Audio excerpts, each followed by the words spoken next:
We are live on YouTube.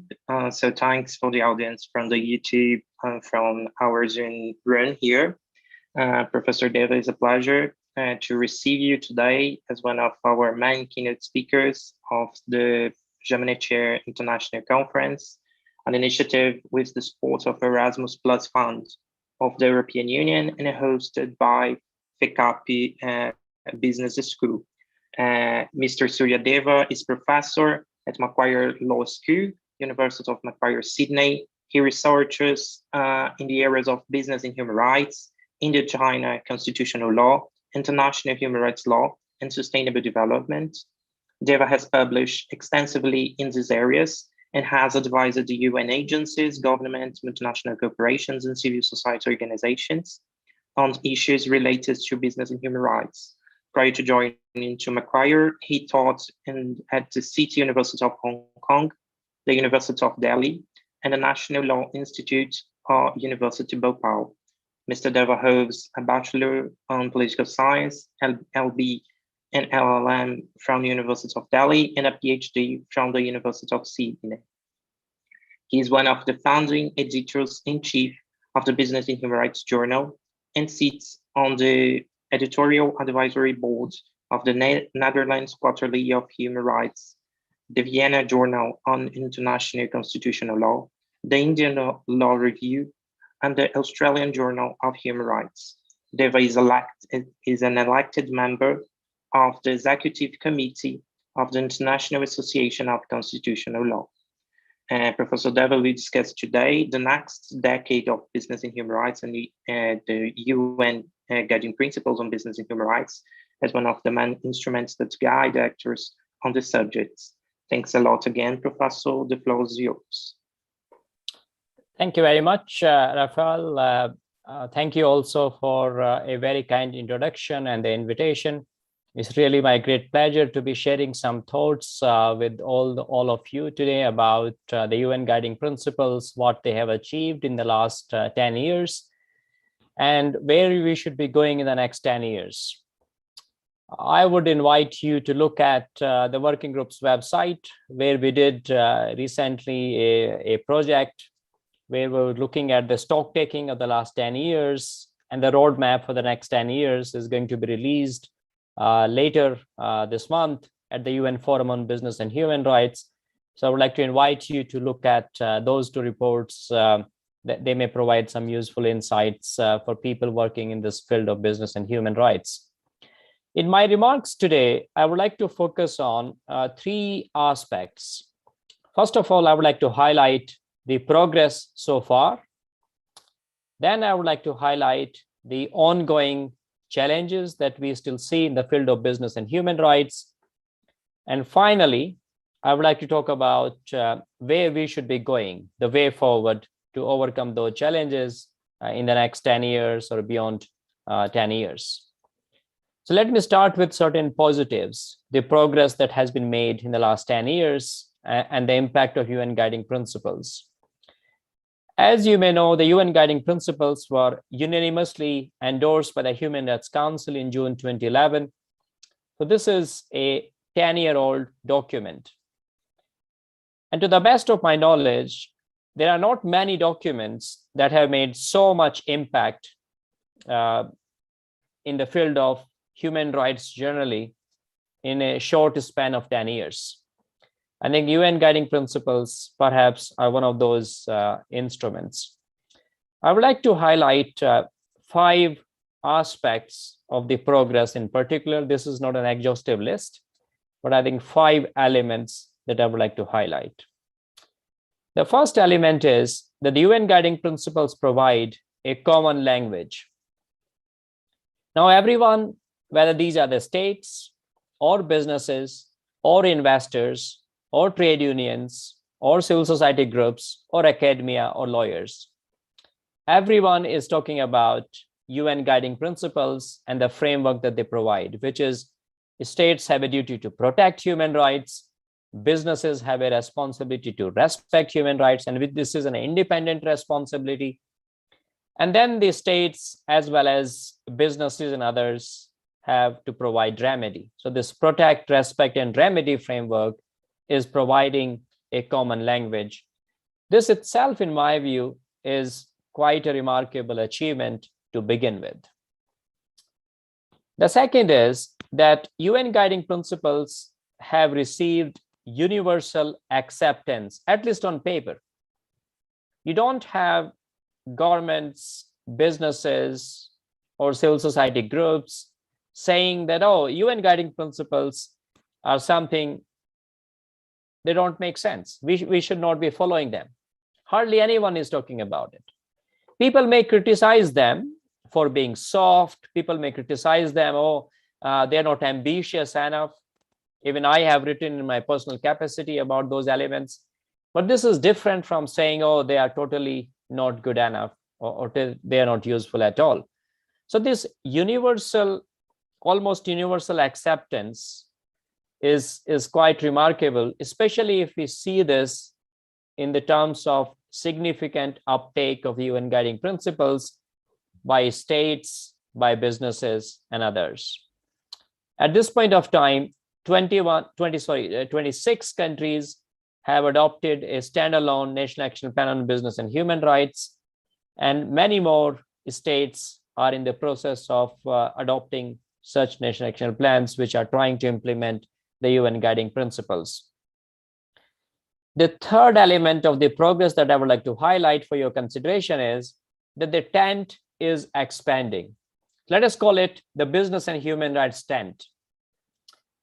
So if you look at the guiding principles, they are primarily targeting states or businesses primarily. But there are others who could also benefit from the UN guiding principles and the framework. And we already see that. For instance, the sports organizations like FIFA and the International Olympic Association, these are not typical business enterprises, but they are also considering now that, okay, UN guiding principles are relevant to also what we do.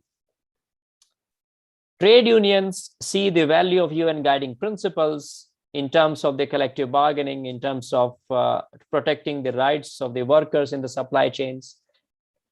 So we have civil society groups using UN guiding principles in their advocacy, even if the soft standards are there. So you see that the tent of business and human rights is expanding, and the guiding principles are providing that common narrative for all these stakeholders going forward. The fourth element of progress that I would like to highlight is that they are shaping laws and policies all over the world at the national, regional, and international levels. Now, if you look at, in particular in Europe, mandatory human rights due diligence legislation that have been adopted in 5 states at this point of time. France was the first one that adopted it in 2017, and then came Netherlands in 2019. And in more recent time, we have Norway, Switzerland, and Germany adopting similar legislation. And European Commission is likely to release a draft of European-wide mandatory human rights and environmental due diligence directive sometime next month, hopefully. And if you review the text of these national or regional initiatives, there is a clear impact or imprint of the UN guiding principles in terms of human rights due diligence in particular. We can also see the impact of UN guiding principles in the treaty process. The treaty that is being negotiated for the last 6-7 years in the Human Rights Council. And again, if you look at the most recent third revised draft issued early this year, and it was the basis of negotiation this month, in fact, last month, sorry, not this month, that again provides a framework that is based on the UN guiding principles, in my view. My fifth and last example of the progress is that the UN guiding principles talk about the smart mix. The smart mix presupposes that merely soft standards will not be enough. States, as part of Pillar 1, needs to create incentives and disincentives. There need to be some kind of hard rules and regulations. And I think that is starting to happen now.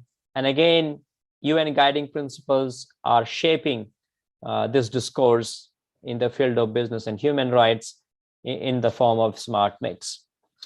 So I think this is not an exhaustive list, but I wanted to give a flavor of this progress that the UN guiding principles have made over the last 10 years or so.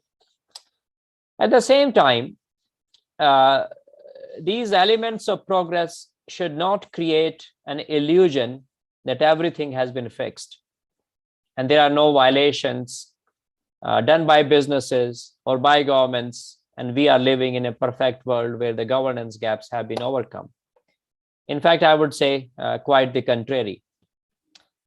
There are significant challenges that remain, and I would like to give again several examples of these challenges which are continuing.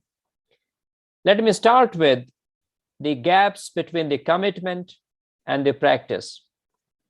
We can also call it paper versus practice.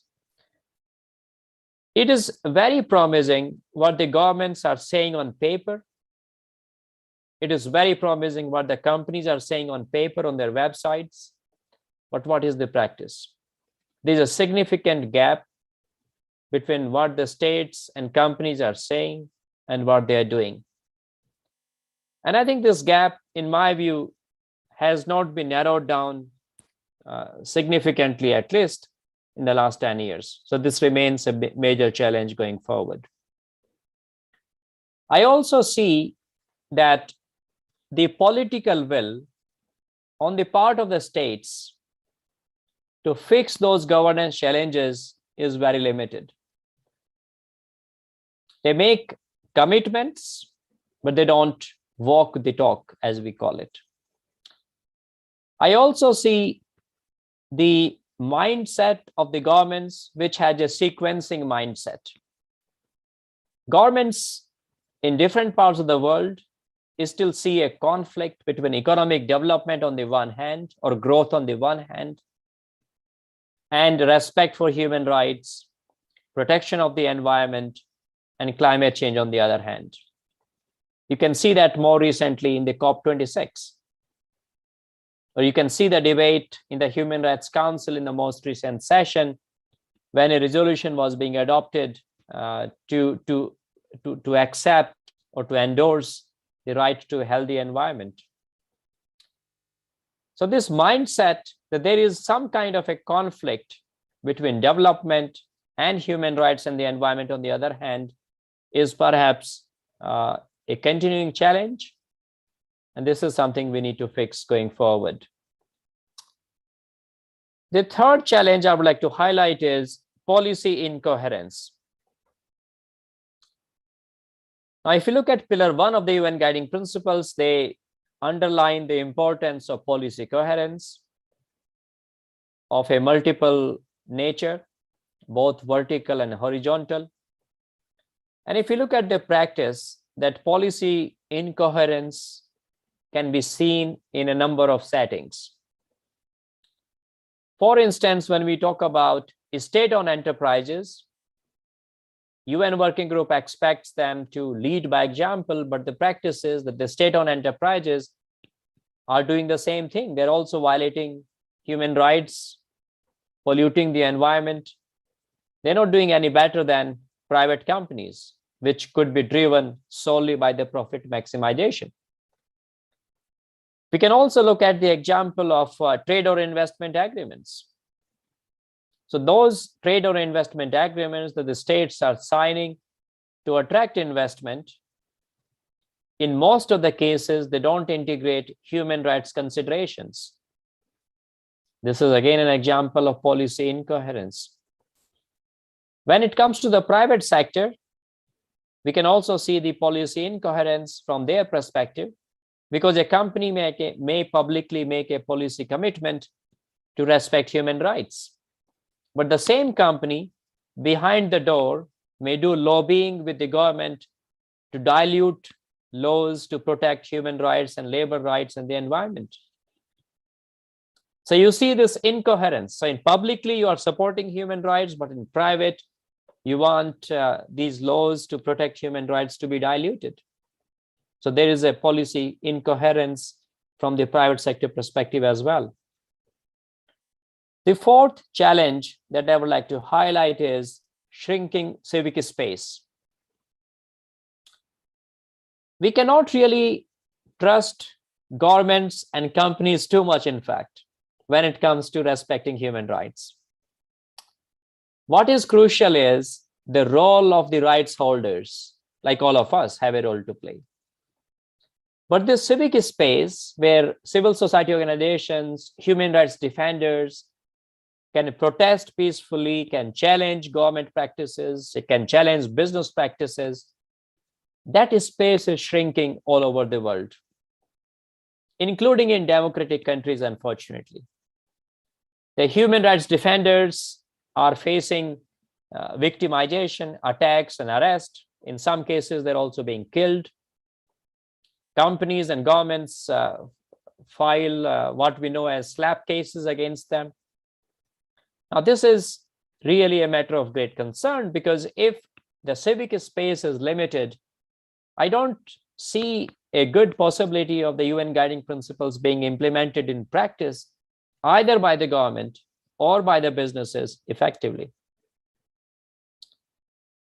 The next challenge I would like to highlight is access to remedy and corporate accountability. As I mentioned, Pillar 3 talks about access to remedy, which is an integral part of UN guiding principles. But if you look at the last 10 years, the progress on access to remedy and corporate accountability in all parts of the world is very limited. It is very difficult for the victims to hold a company accountable. There are some success stories in terms of judicial litigation, cases that have been filed before the courts in different parts of the world, but those are isolated cases. If you look at the number of violations, the victims could be in the millions and millions of victims.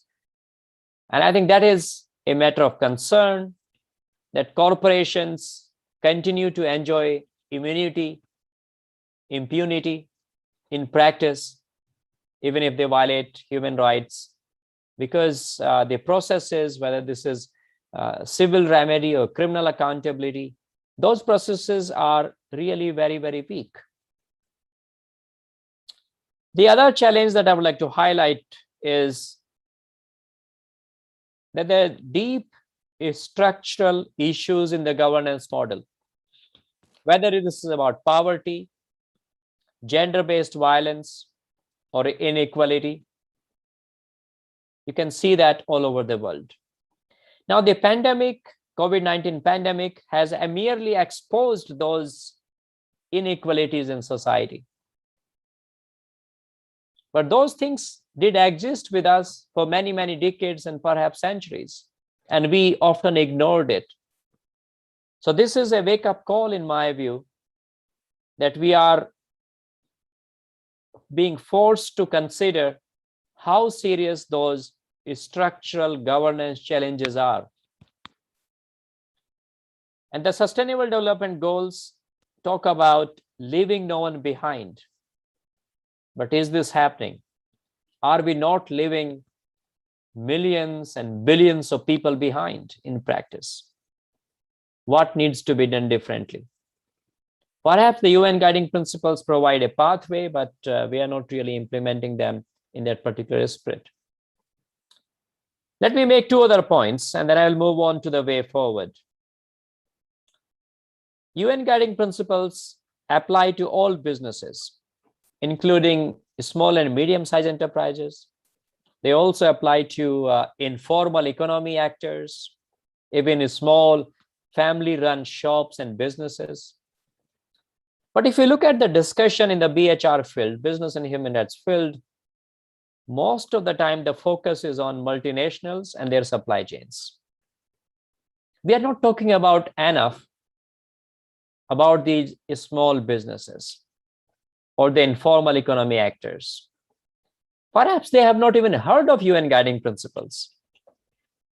And if they have not heard of the guiding principles, how can they implement the UNGPs? So I think that remains a big challenge in my view.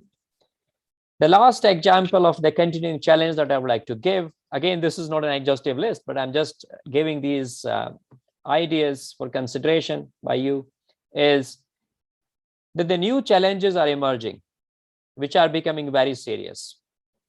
Climate change is definitely one of them. The climate change could potentially trigger forced migration. It could raise conflicts within communities. It could make the very idea of business operations impossible. But are we taking climate change seriously? Perhaps not. Are we considering it as an emergency or as a crisis? Perhaps not. But there are also challenges posed by artificial intelligence and new technologies, automation, big data. And there are many challenges posed by new technologies. Technologies could be a source of positive good, but they could also be a source for human rights abuses. For instance, if a company that has 1,000 workers in a factory that starts using robots, automation, and now only 5 workers can do all the manufacturing, what will happen to the 995 workers? So under international human rights law, you will have a right to work, but there is no work because the machines can do all the work. That will raise significant questions, not only about the responsibility of this company which went for this automation, but it will also raise questions about the very economic order and structure that we have. Should we provide then minimum social security for everyone going forward? Otherwise, how we are going to ensure that we have the situation of just transition? Now, let me finally talk about the way forward. What needs to be done in the next 10 years and beyond differently, in my view. And I will again share certain thoughts. And of course, welcome any questions and comments that you may have then. I believe that even if businesses have an independent responsibility to respect human rights, the role of states and governments is very critical in my view.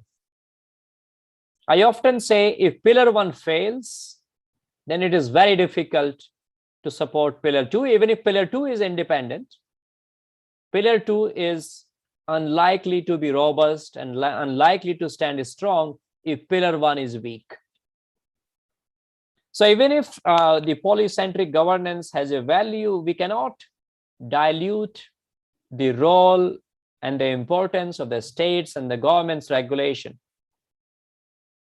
Government should not be relying too much on the market forces to regulate. Market forces, of course, have a role to play in regulating business behavior, but the government should not outsource their role to ensure that businesses respect human rights. That's my first point as going forward. The second suggestion that I have is that the rights and rights holders must be central to the whole process of achieving inclusive and sustainable growth. We talk about business and human rights. So the word rights means something.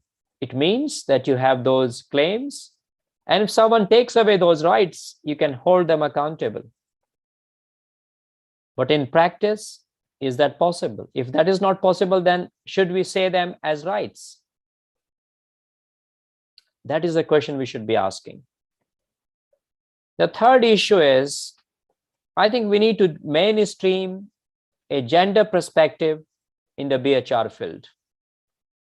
And I'm using the word gender in a broad sense. So it's not merely about women, but also about girls and boys and men and LGBTI plus communities. Because all of us are impacted by business activities differently.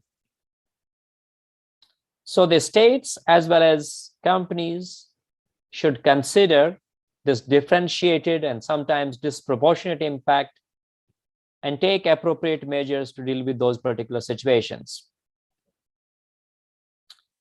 I also see a risk that UN guiding principles, which are meant to be merely the floor, they are being seen by some as the roof.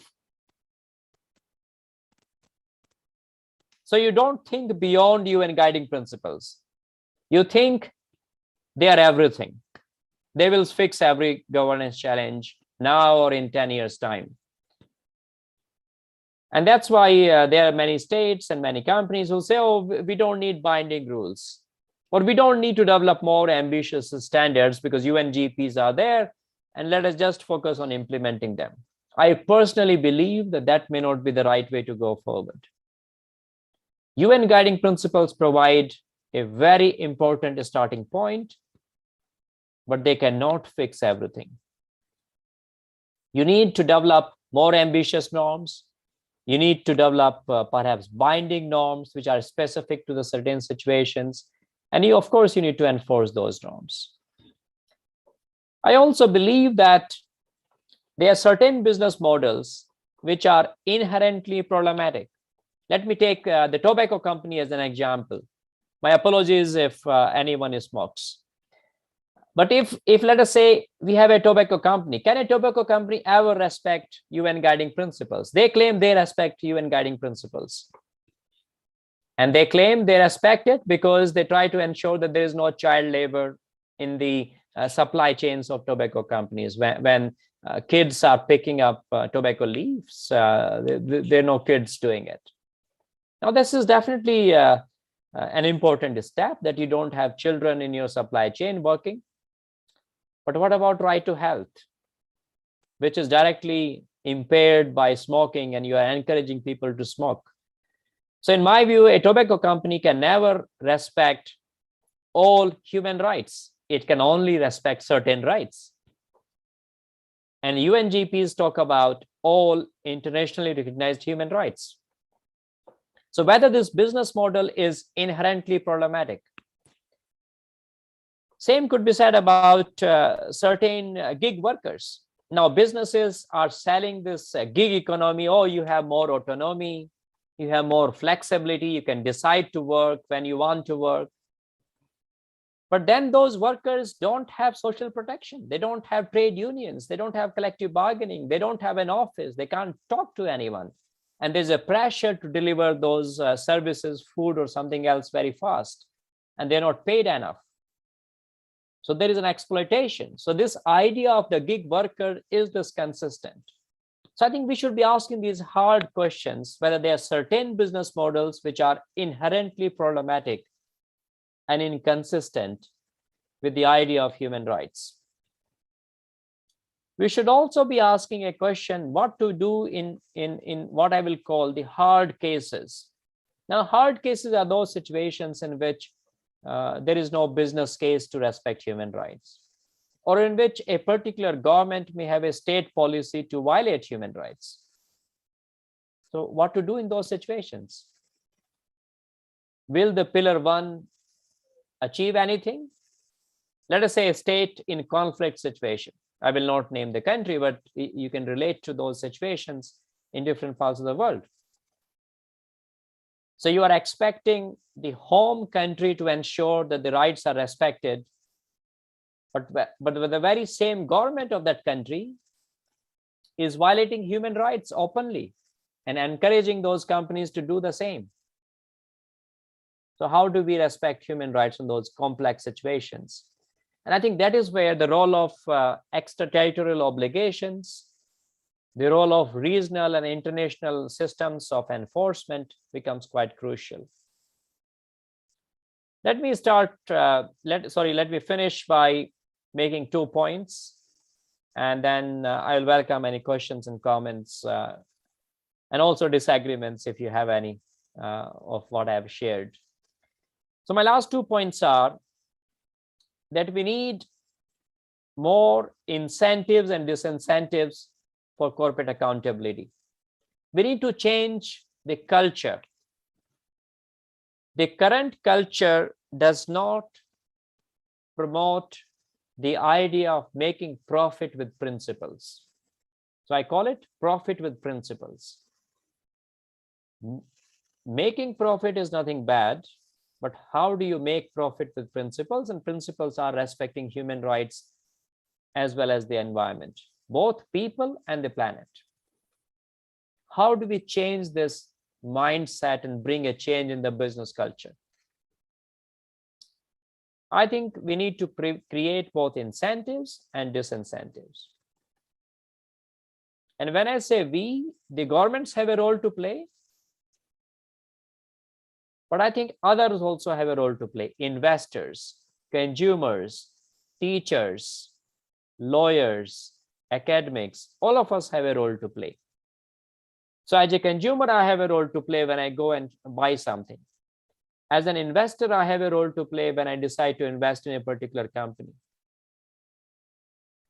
Because that will create this shift in the mindset towards a responsible business behavior.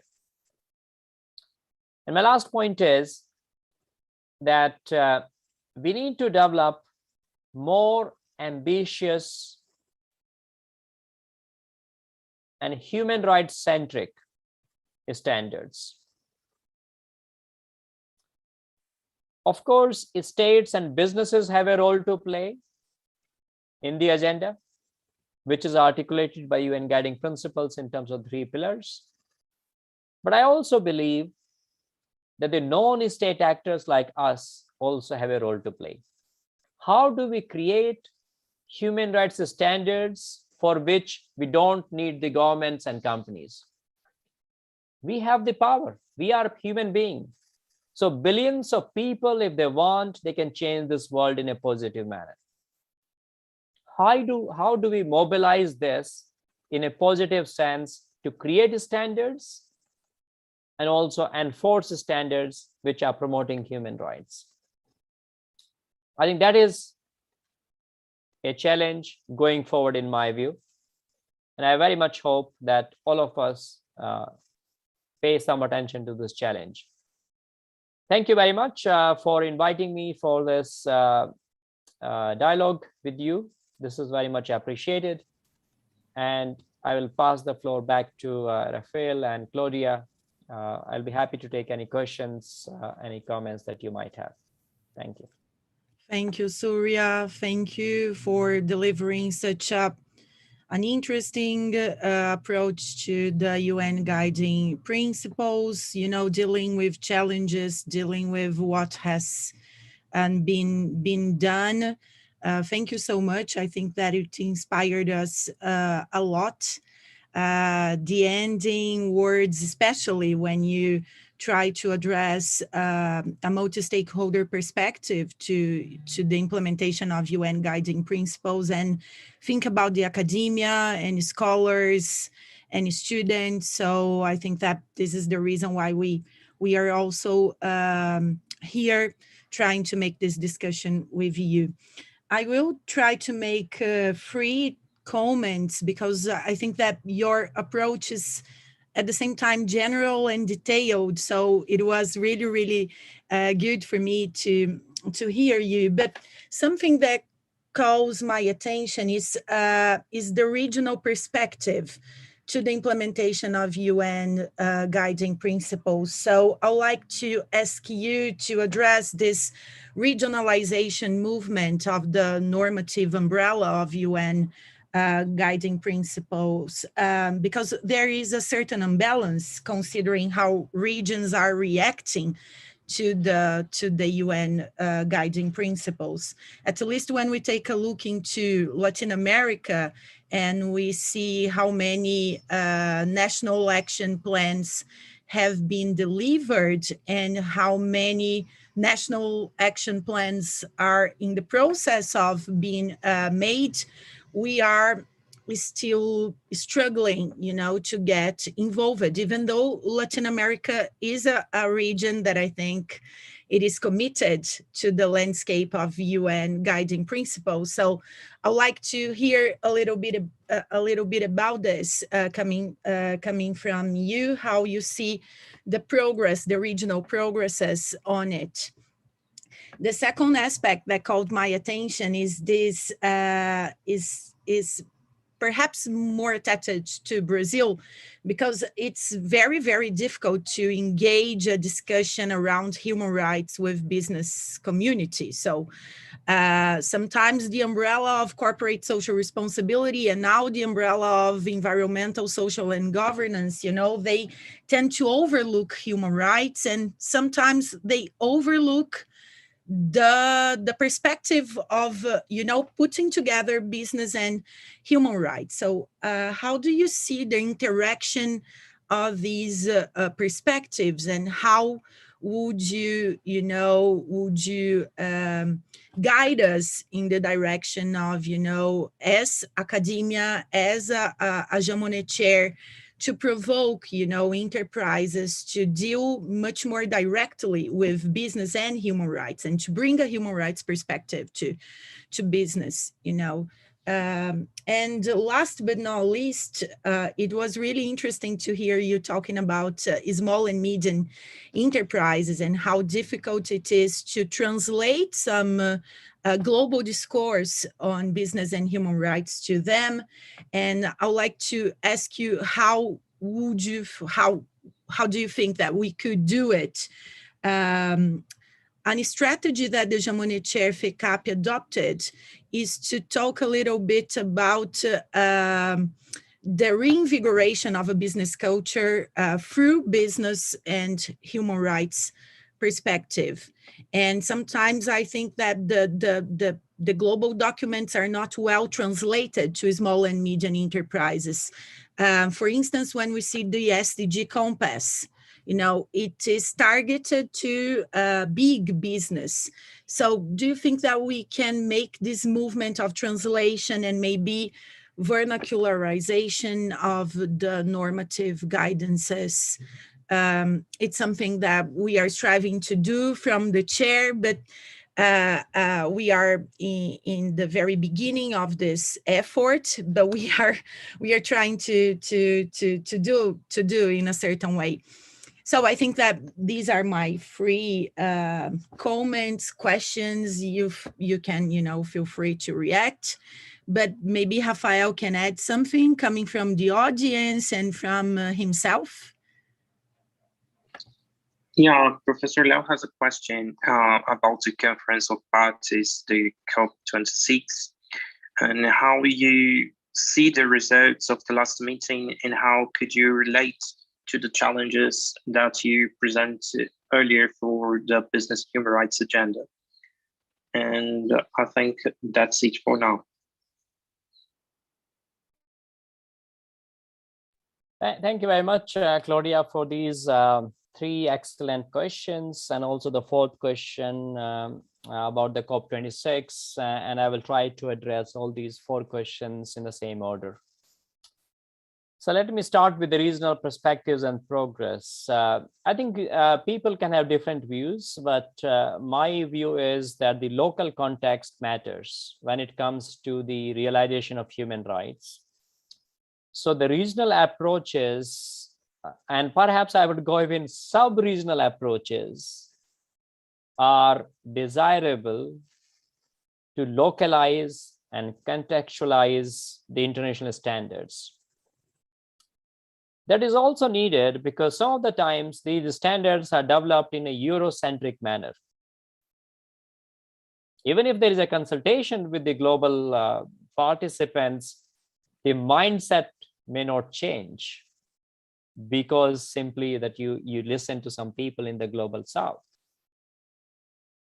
And I think the business and human rights is part of the wider landscape on human rights. The governance challenges, the political system, the social economic situation, the cultural context, the religious sensitivities, all these considerations have a bearing on how the UN guiding principles, or any standards for that matter, will get implemented in practice. And I think that is why the UN Working Group has adopted for the last several years this idea that we need to go outside the Geneva bubble. Because the real progress is going to be at the regional level, at the national level, and I would go even the provincial level, at the level of cities and towns and villages. That's where the real progress has to take place. Now, of course, the pace of progress is different in Latin America, as you highlighted. Of course, you have had those regional forums every year for the 5-6 years now. At least there are 3 national action plans, if I remember correctly. Colombia has it, Chile and Peru. So 3 countries have it so far.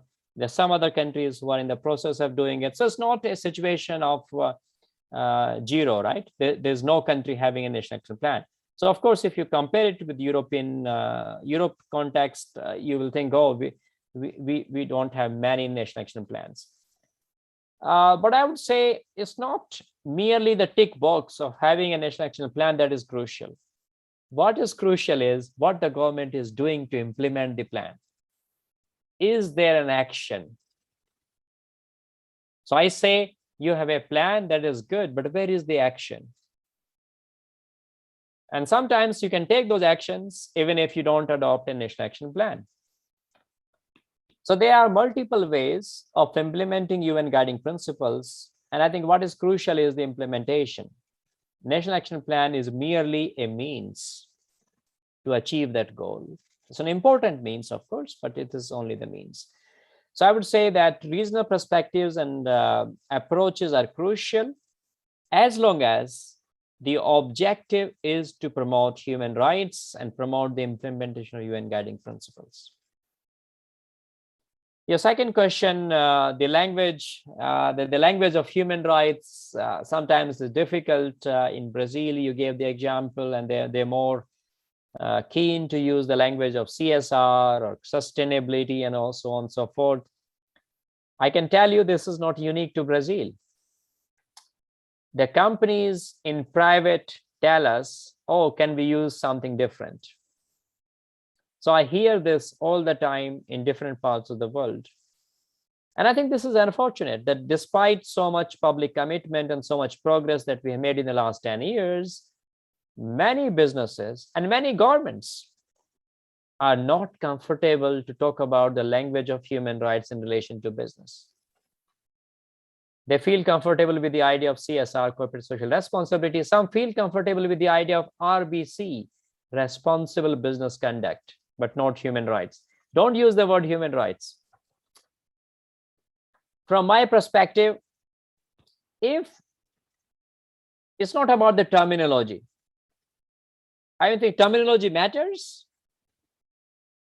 It's not totally irrelevant, but terminology is merely, again, a tool.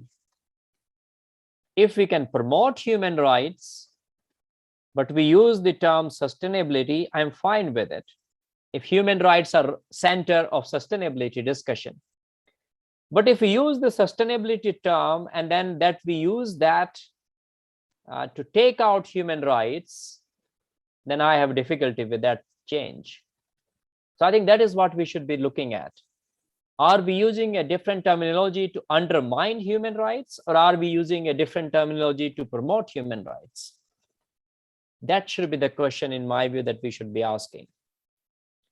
Your third question is about small and medium-sized enterprises. What should we do? And I think you're absolutely spot on in terms of the experiences of SMEs not informing sustainable development goals, or even, I would say, even UN guiding principles. If you look at the book of Professor John Ruggie, who unfortunately passed away some months back, you would notice that he adopted this idea of due diligence based on the practice of multinationals and big companies. But what about the SMEs? They perhaps have a different practice, right? So I would say going forward, that is something I hinted as well. We need to perhaps develop specific complementary norms to unpack the aspiration of UN guiding principles to the SMEs and the informal economy actors. For instance, SMEs may not have the chief executive officer or the board of directors. They may not have the means to do the 4-stage due diligence in the same way as you would expect a multinational corporation. So what else and how can they do it? I think we need to provide them more concrete guidance, also support and capacity building.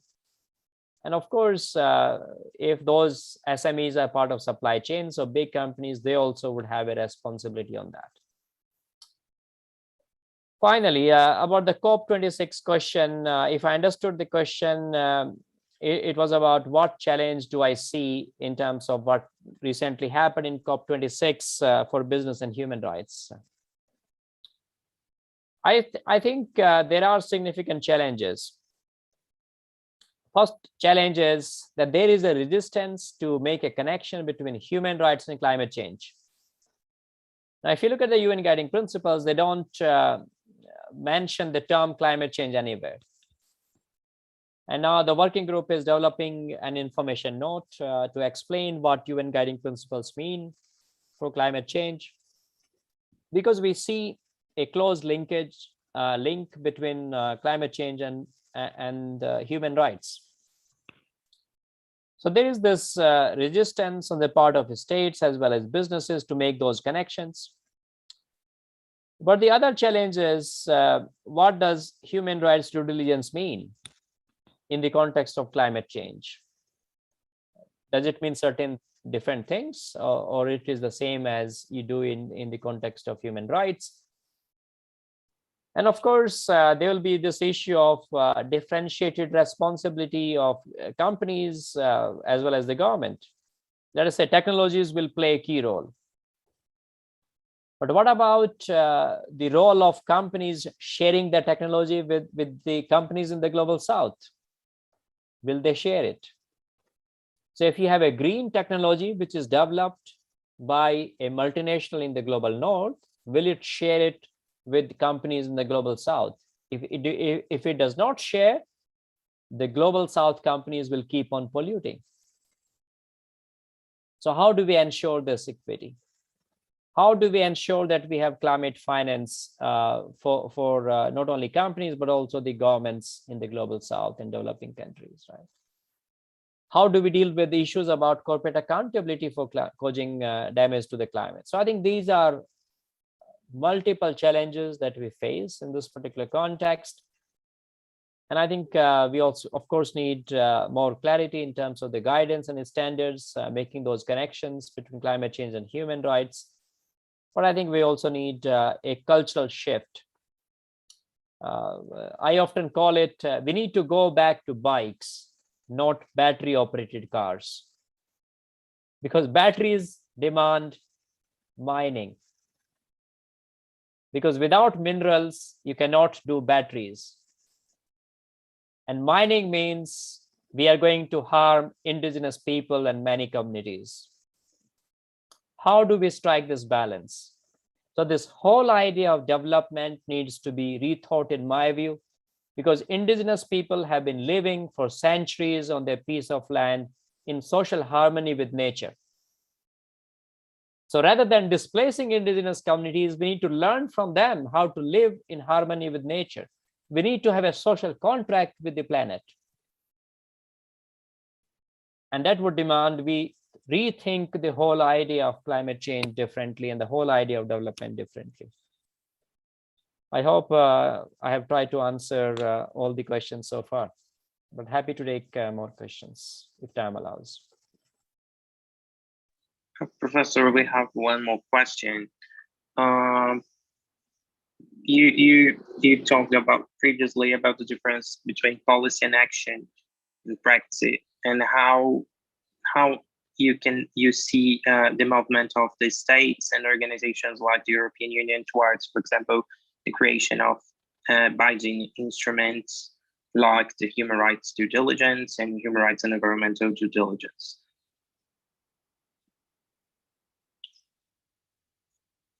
I think that's it.